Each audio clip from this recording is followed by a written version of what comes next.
Marcos. Makayaya, meron na naman isang maliit siguro ang kita, no? Wala ka namang honor. No, walang magawa at board sa buhay. Hayaan mo ang kaya nireport na natin sa PNP at sa AFP. We prepare Hintayin niya na lang. and gulok.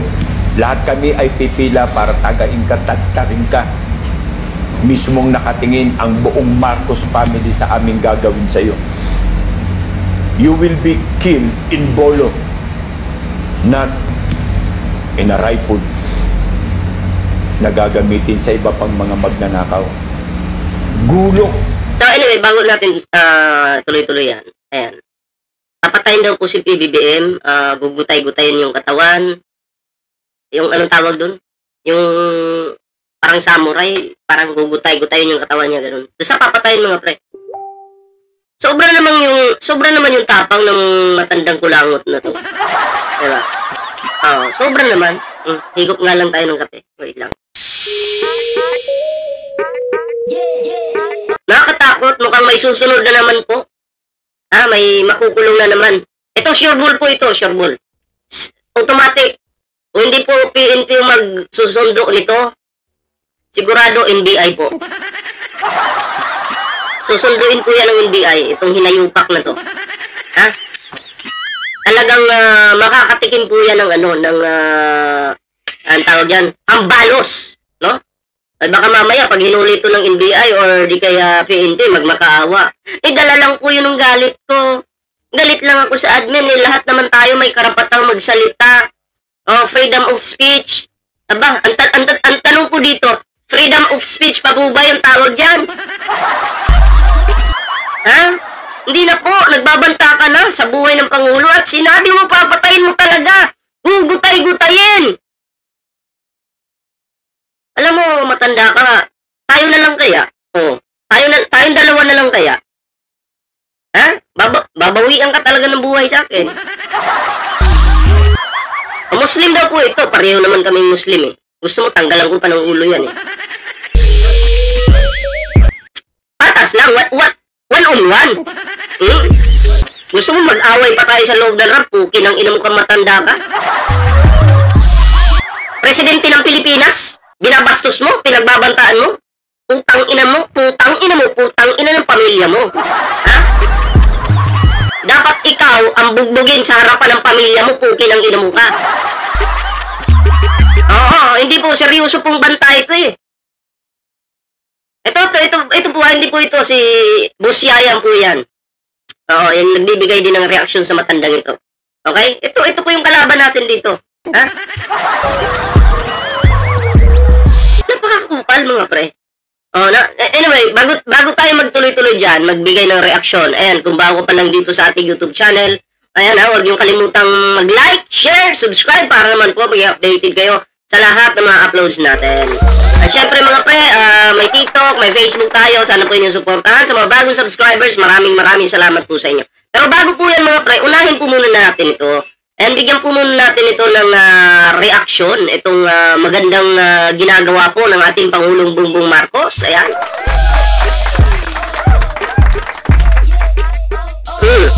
Anong sabi ni Sara Duterte? Walang ginagawa ang ating mahal na Pangulo. Pero tingnan niyo po ito. May video po tayo dito. Anong nakasulat dyan? Matibay na pabahay ni PBBM para sa mga nabiktima ng lindol sa Davao. Sa Davao pa mismo mga pre. Lugar ng mga sumisira. Okay? Kay Pangulong Bongbong Marcos. Lugar ng mga bastos ng mga pamilyang Duterte. Davao City. Nagpapatayo ang pamahalaan ng 150 modular shelters bilang agarang tulong sa mga pamilya ang pamilyang nawalan ng tirahan dahil sa 7.4 magnitude na lindol. So, depende siguro sa lugar, no? Kasi may iba sinasabi 7.6, meron namang iba 7.4. So, depende sa lugar siguro yan, mga pre. Imagine, grabe, magtrabaho yung ating Pangulo. Napakasipag po ng ating mahal na Pangulong Bongbong Marcos. Dapat yung si Sara Lustay may ginagawa sana. Wala, hindi po natin ramdam yung kanyang presensya. Pero ramdam po natin yung kanyang manira palagi sa ating mahal na Pangulo. Yan lang naman po yung kaya niya, yung manira. O, panoorin po natin yung video. Modular shelter units ipatatayo naman ni Pangulong Bongbong Marcos para sa mga biktima ng lindol. Hindi na tent city kundi modular shelter units na ang ipatatayo ni Pangulong Ferdinand Marcos Jr. para sa mga biktima ng 7.4 magnitude na lindol sa Davao Region. Sa situation briefing sa Tarragona, Davao Oriental. Tarragona, Davao Oriental, taga dyan po kami ha. Tarragona, Davao Oriental, okay? Dyan po galing yung aking lolo, lola, diba, mga kamag-anak, dyan po lahat, okay? Dyan po kami nakatira. O kaya nga lang ngayon, ako'y wala naman po doon. Nandito po tayo sa Kamaynilaan.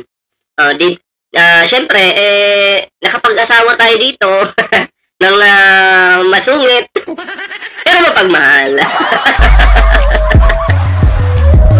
Diba? Pero dyan po yung aming lugar, yung mga lola ko, auntie ko, dyan po lahat. Halos yan.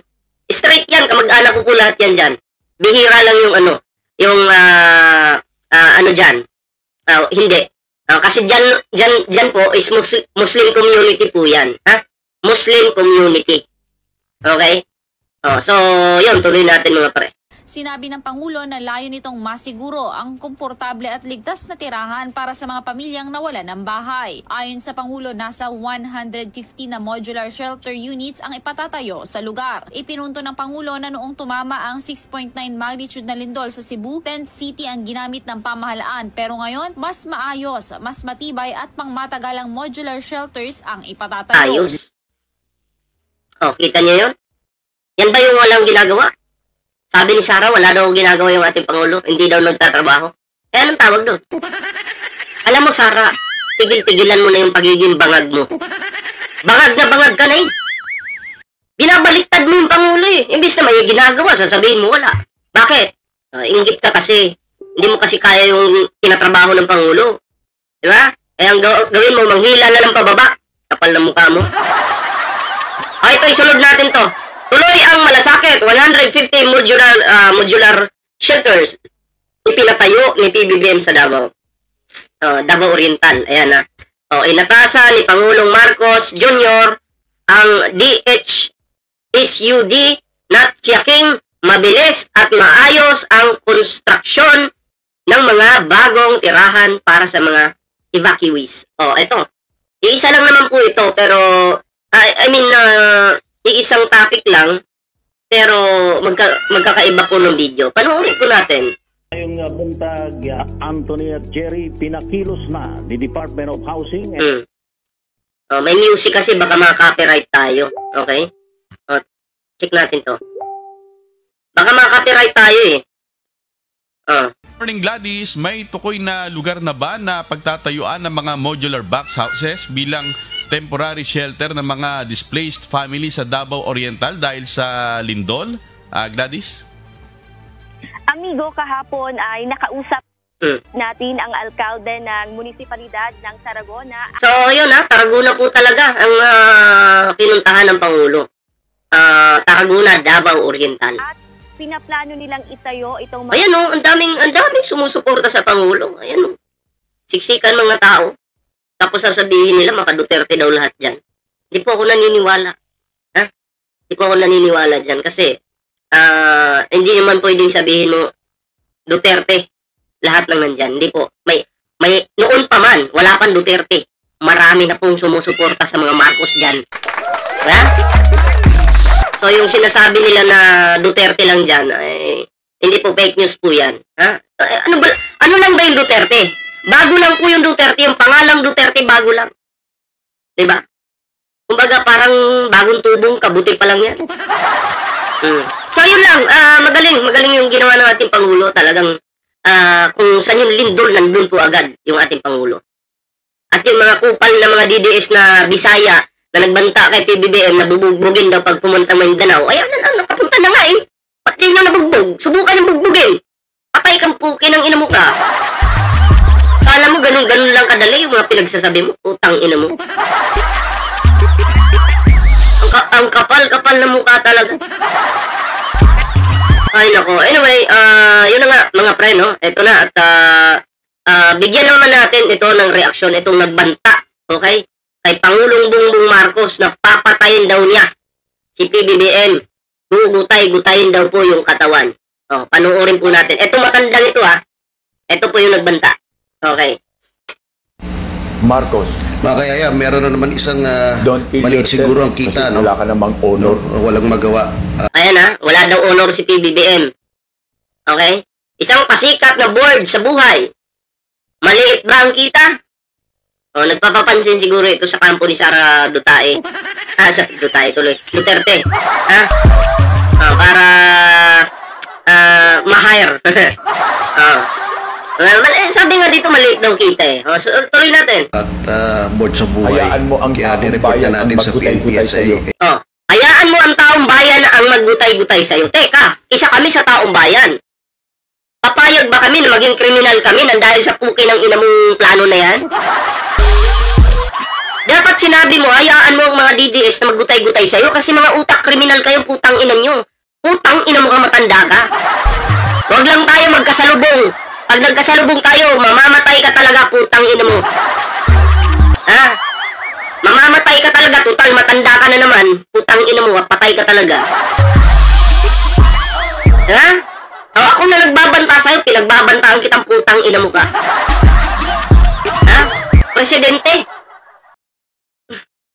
Lakas mo naman magbanta. Presidente pa. Gugutay-gutayin daw po ng taong bayan si PBBM. Kayo, isa kayo sa taong bayan yung mga nanonood sa akin. Papayag po ba kayo? Sa mga lumalabas sa bunganga nitong hayop na matandang ito. Tuloy natin. AFP. We prepare Hintayin niya na lang. and gulong. Lahat kami ay pipila para tagain ka, tagtarin ka. Yan maliwanag po yan. Lahat daw po sila, kasi Muslim po ito, lahat daw po sila, kasi ako, sabi ko nga, isa din na po ako Muslim, pero, wag sanang sasama ang tingin ng tao sa mga Muslim, kasi hindi naman po lahat ng Muslim, ganito yung pag-iisip. Okay? Hindi po lahat ng Muslim ganyan mag-isip. Okay? Pipila daw po sila. Pipila daw po sila at tatagain si PBBM. Gugutay-gutayin daw po yung katawan. Sabi ng matandang patako na yung buhay. Gugutay-gutayin ng ating Pangulo. Tama po ba yun? O may tama ka na sa utak? Ay nako, kung tumatagos lang tong kamay ko sa screen, patay ka na. Nako, ito na matanda ka talang, yabang mo Imbes hindi naman po ako kriminal, baka maging kriminal ako nang dahil sa'yo. Diba? Tuloy natin. Mismong nakatingin ang buong Marcos family sa aming gagawin sa'yo. Ibig sabihin, sila po yung gagawa. Marcos family, nakatingin habang tinataga si PBBM at ginugutay-gutay yung katawan. Nakatingin daw po ang Marcos family. Ang angas mong tanda, pero putang ina. Kung hindi ka kung hindi ka mamamatay, sigurado mahuhuli ka. Dahil na walang pupuntahan mo. Sementeryo o kulungan. Yun lang. Wala nang ibang salita pa. Maliwanag na po sa akin kung ganyan ka magsalita. Okay? Na para kang inutil, para kang tatanga-tanga. Hindi mo pinag-iisipan yung mga sinasabi mo. Dalawa lang yung pupuntahan mo. Mamamatay ka o di kaya makukulong ka. Sana po, seryosohin po ito ng ating gobyerno, kapulisan. Diba? Hindi ay yung sinasabi ng putang inang matanda na to. Seryosohin po sana. Dapat hulihin po. Kasi hindi po maganda. Buhay ng Pangulo yan. Pinagbabantaan mo. Hayop ka. You will be killed in Bolo. You will be? Ayoko na Englishin. Baka madali tayo ni YouTube. Mamamatay ka gamit ang Bolo. Na gagamitin nila kay PBBM. Ay, na-English na rin pala ng matanda. Nahuli tayo ni YouTube. Okay, nanginang yan. Ganun. Basta ganun. Ayoko na lang dugtungan. Maliwanag yan Pagpatay yung kanilang plano sa Pangulo. Not in a rifle Hindi daw sa pamamagitan ng baril, hindi. But in a bulo. Yung, ganun ba? Okay? Yung, kita nyo sa mista. Mista, parang ganun. Parang gagayahin yata nila eh. Gawin mo! Hindi pa dumidikit. Siguro, hindi ka pa nakakarating kay BBBM. Papanaw ka na. Maliwanag yan. Kaya sa September 30 po, ingat po ha. Ingat po tayo. November 30. May rally diyan, may rally po sila. Ulit. Ingat po kasi matindi pala yung plano nitong mga to. May Sara Army. Kung napanood nyo yung kay Peebles, nandun na po lahat yung information. Ingat lang po. At sa mga DDS na magrarally dyan, ingat kayo. Dahil pwede kayong isacrifice. Okay? Na mga kinakampihan nyo ngayon para lang makabalik sila sa posisyon. Magpapasabog daw eh. Ayon kay Peebles. Kung gusto nyong madamay, tuloy kayo yung rally. Isasacrifice kayo niyan. So, sige. Concern lang kami sa inyo, ha? Kahit mga dutae kayo, ha? Kahit mga didilis kayo. Nagagamitin sa iba pang mga magnanakaw. Gulok or bolo, sundang. Gulok or bolo, sundang. Alam niyo na yun, ha? Yung mahaba. Kung naapay lampas. Hindi ko lang alam yung lampas. Ano yung lampas? Kung makalampas ka. Kung makakalusot ka daw, PBBM. So, sisiguraduhin po pala nila na hindi makakalusot si PBBM. Dito. Diba? Grabe ang puta. Yan ang bagay sa inyo. But, I'm feeling sorry, bayan. Anong sinabi ni Boss Yayam dito? Sinabi ni Boss Yayam, ano sabi niya? Marcos. Mga kayaya, meron na naman isang maliit siguro ang kita, no? Wala ka namang honor. Walang magawa at board sa buhay. Hayaan mo ang kaya nireport na natin sa PNP at sa AFP. We prepare Hintayin niya na lang. Na-report na sa PNP at Armed Forces of the Philippines. Okay, na-report na po. So, antayin na lang daw po natin. So, kaabang-abang to kasi matapang sa kanyang ewan ko, live ba niya yan sa TikTok or upload? Saan tapang niya? Tingnan natin kung hanggang saan naabot ang putang inan to. Ha? Tingnan natin. Okay? So, ano ba, hindi ko na po pabain yung ating video na to. I-share po natin ito, ha? Pa-viral natin yung putang inan to. Ayan, huwag kalimutang mag-like, share, subscribe para naman po maging updated kayo sa lahat ng mga uploads natin, mga pre. And syempre, no, maraming salamat po sa mga bagong subscribers natin. And may TikTok, may Facebook po tayo. Sana po inyong suportahan yan, mga pre. Magkita-kita po tayo dyan. Abangan po natin ano mangyayari sa putang inang matandang ito. So ako'y magpapaalam muna. Ingat po. Kita-kits po.